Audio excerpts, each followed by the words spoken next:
Hello everyone, welcome to this new video. Today we will discuss classification of tool materials. तो आज हम एक नया सब्जेक्ट स्टार्ट कर रहे हैं मेटल कटिंग, जिसमें सबसे पहले हम क्लासिफिकेशन ऑफ टूल मटेरियल्स पढ़ेंगे। तो आई होप आप टूल से फेमिलियर हैं, like single point cutting tools, multiple point cutting tools, और आपने लेथ मशीन और ड्रिल मिलिंग मशीन पे ये टूल्स देखे भी होंगे।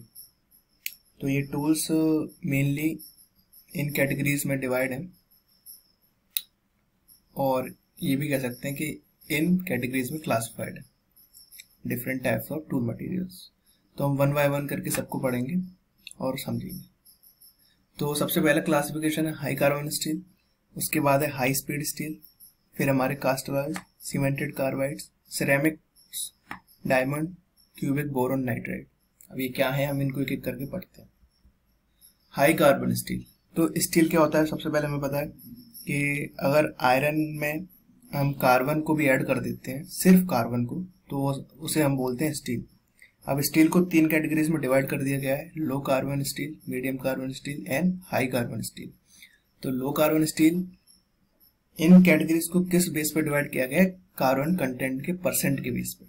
तो जब कार्बन कंटेंट आयरन में 0.05 to 0.15% होता है तो उसे हम बोलते हैं लो कार्बन स्टील। जब कार्बन कंटेंट 0.30 to 0.7% होता है तो उसे हम बोल देते हैं high carbon medium carbon steel. और जब कार्बन कंटेंट 0.7 to 1.5% होता है तो उसे हम बोलते हैं high carbon steel. This tool is a plane carbon steel. Plane carbon steel, this is very important term. जब आयरन अलॉय में सिर्फ कार्बन कंटेंट हो और कोई भी अलॉइंग एलिमेंट ना हो तो उस स्टील को हम बोलते हैं plain carbon steel. High carbon steel की कुछ प्रॉपर्टीज हैं।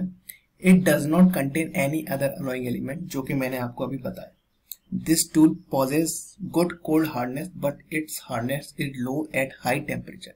कोल्ड हार्डनेस का मतलब क्या है कि जब हम एक टेम्परेचर से नीचे, अब किस टेम्परेचर से नीचे, रिक्रिस्टलाइजेशन टेम्परेचर से नीचे टूल मटेरियल को यूज करते हैं, या टूल उस मटेरियल के टूल को यूज करते हैं, तो वो अपनी हार्डनेस मेंटेन रखता है। लेकिन जैसे ही उस एक लिमिटिंग टेम्परेचर से हम टेम्परेचर इंक्रीज करते हैं तो उस मटेरियल की हार्डनेस या उस टूल की हार्डनेस, जो कि हाई कार्बन स्टील से बना हुआ है, उसकी हार्डनेस रिड्यूस होती है। तो रिक्रिस्टलाइजेशन टेम्परेचर क्या होता है, एक ऐसा टेम्परेचर जिसके अबव मेटल की या मटेरियल की मेटलर्जिकल प्रॉपर्टीज चेंज होने लगती हैं, उसे हम बोलते हैं recrystallisation temperature. The tool is preferred at low cutting speed. तो ये हमारे जो हाई कार्बन स्टील है, इसको हम लो कटिंग स्पीड पे प्रेफर करते हैं बजाय हाई स्पीड पे इसको ऑपरेट करने के। However, if this tool is operated at high temperature, the heat draws out its temperate and tools fails quickly. Same वही चीज है कि अगर हाई टेम्परेचर पर आप हाई कार्बन स्टील को यूज करोगे तो उसकी जो हार्डनेस है वो रिड्यूस होती है, साथ ही स्ट्रेंथ भी रिड्यूस होती है, तो उसके फेल्स होने के चांस बढ़ जाते हैं और ये क्विकली फेल्स हो जाता है। The cutting tools such as hard drills, taps, dies, reamers, hacksaw blades are still made of high carbon steel. तो ये कुछ टूल्स हैं जो कि हाई कार्बन स्टील से बनाए जाते हैं। High speed steel, the tool could machine steel at high cutting speed. अब हमें हाई कटिंग स्पीड पर कोई टूल तो चाहिए था, इसलिए हमने हाई स्पीड स्टील को डेवलप किया। When high temperature is generated at cutting edge without losing its hardness. तो इसे हम हाई टेम्परेचर भी यूज कर सकते हैं और इसकी हार्डनेस भी हम मेंटेन रख सकते हैं। The steel that has tungsten 18%, chromium 4% and vanadium 1%, popularly known as 18:4:1 high speed steel। जब टंगस्टन, क्रोमियम और वेनेडियम का रेशियो 18:4:1 होता है तो उस स्टील को हम बोलते हैं हाई स्पीड स्टील। फिर आते हैं हमारे cast alloys. Cast alloys is the combination of tungsten and chromium and cobalt. तो ये टंगस्टन, क्रोमियम एंड कोबाल्ट का जो कॉम्बिनेशन होता है उसे हम कास्ट अलॉयज बोलते हैं। The tool was made by melting the elements together and then casting into molds, and its name as cast alloys. Its performance was far superior to that of high speed steel. High speed steel से हमारी सारी requirements पूरी नहीं होती, क्यों, तो हमें एक नए एलिमेंट की जरूरत पड़ी, एक नए मटेरियल की जरूरत पड़ी, तो हमने कास्ट अलॉयज को डेवलप किया। Nowadays these alloys are available in market under different names like Rexalloy, Chromalloy and Tantalum. Tantalum क्या होता है? It is one of the widely known as cast alloys. Tantalum एक cast alloy है. It contains chromium, tungsten, columbium and carbon in cobalt matrix. तो ये ये जो chromium, tungsten, columbium, carbon and cobalt, इसका जो मिक्स होता है, जो इनका जो कंपोजिशन मटेरियल होता है, उसको हम टंगटंग बोलते हैं. These elements are combined in the proper properties and cast in chilled moulds to obtain tantalum. तो इनको हम कंबाइंड करके मोल्ड में बनाते हैं, जैसे कि हम और मटेरियल्स को बनाते हैं, या और मेटल्स को हम मोल्ड करके मेल्ट करके उनको बनाया जाता है.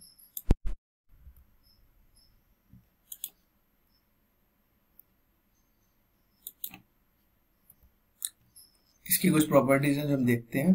It retains its cutting hardness at red hot temperature up to 1800 degree Celsius. मतलब 800 डिग्री सेल्सियस तक भी अपने ये हार्डनेस मेंटेन रख सकता है. It has high transverse rupture strength.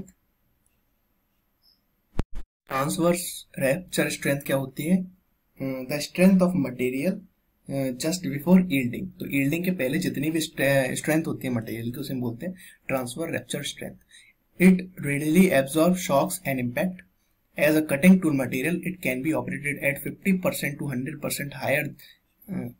Can be operated at speeds 15% to 100% higher than high speed steel because it can retain its hardness beyond the point where high speed steel burns up. देखो होता क्या है ना, जब speed हम बढ़ाएंगे तो obviously temperature increase होगा, क्योंकि फ्रिक्शन इंक्रीज होगा. फ्रिक्शन के कारण टेम्परेचर बढ़ जाएगा. लेकिन अगर टेम्परेचर बढ़ेगा तो हमें एक ऐसा मटेरियल चाहिए जो उस टेम्परेचर तक सस्टेन कर पाए अपनी हार्डनेस को. तो हाई स्पीड स्टील तो उस टेम्परेचर में बर्न हो जाता है, लेकिन जो हमारा कास्ट अलॉयज है वो अपनी हार्डनेस मेंटेन रखते हैं. इसलिए हमने कास्ट अलॉय को डेवलप किया according to our needs. Sometime if more it will not lose hardness after cooling from red hot condition. तो क्या होगा कि अपनी हार्डनेस को मेंटेन रखता है कास्ट अलॉयज, और रेड हॉट कंडीशन में भी ये अपनी हार्डनेस को रिड्यूस नहीं होने देता. और जब हम इसको कूल करेंगे रेड हॉट टेम्परेचर से, तो अभी इसके हार्डनेस पे कोई ज्यादा इफेक्ट नहीं पड़ेगा. ये सबसे अच्छी प्रॉपर्टीज है कास्ट अलॉयज की. फिर आते हैं हमारे cemented carbides. Cemented carbides are the products of carbides of tungsten, tantalum with some percent of cobalt. तो tungsten, tantalum with some percent cobalt is called cemented carbide. This product is obtained by special technique called powder metallurgy. Powder metallurgy क्या होती है कि हम metal को melt करके mould में नहीं बनाते हैं, मेटल को पाउडर फॉर्म में कन्वर्ट कर देते हैं, फिर उस पर हाई प्रेशर अप्लाइड करते हैं, जिससे वो उस मोल्ड का शेप ले लेता है. तो 94% tungsten and 6% carbon. It was the free from porosity, possess hardness only next to diamond. ये पोरोसिटी नहीं होती है इसमें. पोरोसिटी क्या होता है? माइक्रो होल्स होते हैं हर मटेरियल के अंदर, मतलब गैप रहते हैं उसके एटम्स के बीच, पर इसमें जो ऐसे कुछ नहीं होता है, और इसकी हार्डनेस बहुत अच्छी होती है. डायमंड के बाद सबसे अच्छी हार्डनेस होती है सीमेंटेड कार्बाइड्स की. Properties of tungsten carbide. Cemented carbide को ही टंगस्टन कार्बाइड बोला जाता है. The material is extremely hard and more brittle. It can withstand at very high temperature about 1200 degree Celsius and retain its hardness. मतलब 1200 degree Celsius तक भी अपनी hardness maintain रख सकता है. It's very good in compression but fragile like a. Compression में बहुत अच्छा है, बट जो टेंशन लोड हम अप्लाई करेंगे तो शायद ये उसमें सस्टेन ना कर पाए. It provides higher tool life. It provides much better surface finish. Application of tantalum carbide, which is also known as tungsten carbide or cemented carbide, as a cutting tool material, as a die material, as a layer on corrosion resistant alloys. Tungsten carbide, tantalum carbide plus titanium carbide is known as triple carbide. Ceramic tool materials. Ceramic tool materials क्या होते हैं? Aluminium oxide, silicon carbide, boron carbide, titanium carbide.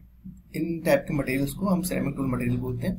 Among all these above tool material, best materials have been obtained with sintered alumina.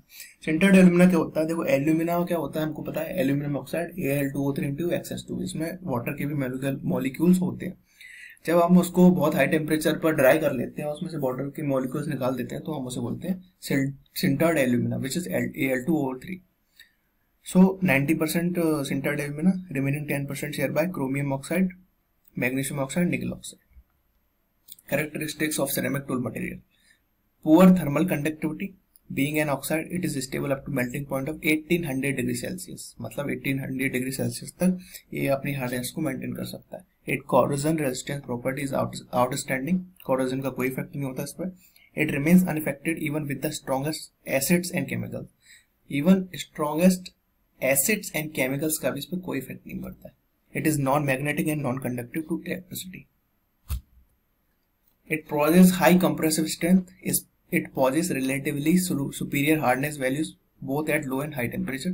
The material cannot be wetted by molten metal. Therefore, the problem of built-up age is never encountered. The built-up age is something important concept in tool material.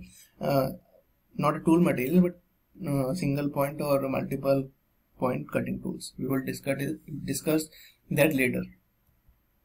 Advantages of ceramic tool materials: higher cutting speed, longer tool life, reduce no built-up age, superior surface finish, coolant is not needed, lower coefficient of friction जिसके कारण heat भी कम generate होगी और हमारे tool की life भी increase होगी, greater machining flexibility. Applications क्या है इसकी? Machining of cast iron with ceramic is more effective than with carbide tools. It can economically machine metal such as heat-treated steels with this is hardness value, and stellites, tungsten, molybdenum, etc. Ceramics is not recommended for aluminum and titanium alloys which show greater affinity for oxygen. तो हम ceramics को aluminium और titanium के लिए use नहीं करते हैं oxidation की प्रॉब्लम की वजह से. अब हमारा आता है डायमंड टूल. डायमंड दो टाइप के होते हैं, नेचुरल डायमंड और सिंथेटिक डायमंड.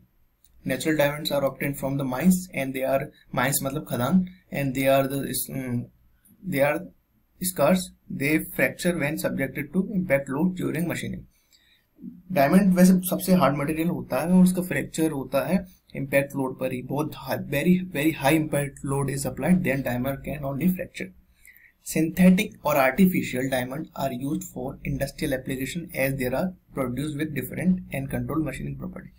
तो डायमंड का जो यूज है ना बहुत रेयर है, तो क्योंकि वो बहुत महंगा मटेरियल है और इतना अफोर्ड करना बहुत टफ होता है, इतना पॉसिबल नहीं हो पाता. तो बहुत रेयर केसेस में जहाँ कोई और मटेरियल काम नहीं कर सकता वहीं हम डायमंड का यूज करते हैं. Characteristics of diamond: diamond is hardness is very hard material. Due to its high compressive bending strength and large value of modules of elasticity, its deformation is least during machining operation. Hard है तो deform तो होगा ही नहीं, बहुत सबसे hard material है. It also possesses high melting point and heat conductive properties. Diamond tools offer highest tool life. It provides mirror-like surface finish. Diamond is a costly material and its application is restricted to special cases when other tool materials fail to cut. जो कि मैंने अभी आपको बताया. It is used for turning and dressing of grinding wheels. Turning and dressing means grinding wheel को फिर से renew करने के लिए उसको यूज किया जाता है. फिर आता है हमारा cubic boron nitride. Next to diamond, cubic boron nitride is the hardest material presently available on our planet. The main application of cubic boron nitride is to machine the steel and nickel based alloys. Cubic boron nitride, it provides shock resistance, high wear resistance and cutting edge strength. At elevated temperatures, it is chemically inert to iron and nickel. मतलब high temperatures पर ये iron and निकल से कोई reactions नहीं करेगा. It resistance to oxide is high and suitable for cutting harden ferrous, stainless steel and high temperature alloys. ये oxidation को रेजिस्ट करता है, मतलब ऑक्सीडेशन की कोई रिएक्शन नहीं होगी, तो हम इसको फेरस मटेरियल्स के लिए भी यूज कर सकते हैं. So this is all about the classification of tool materials. I hope आपको ये लेक्चर समझ में आया होगा. अगर आप इस चैनल पर नए हैं तो प्लीज चैनल को सब्सक्राइब करें एंड वीडियो को लाइक करें. Thanks for watching.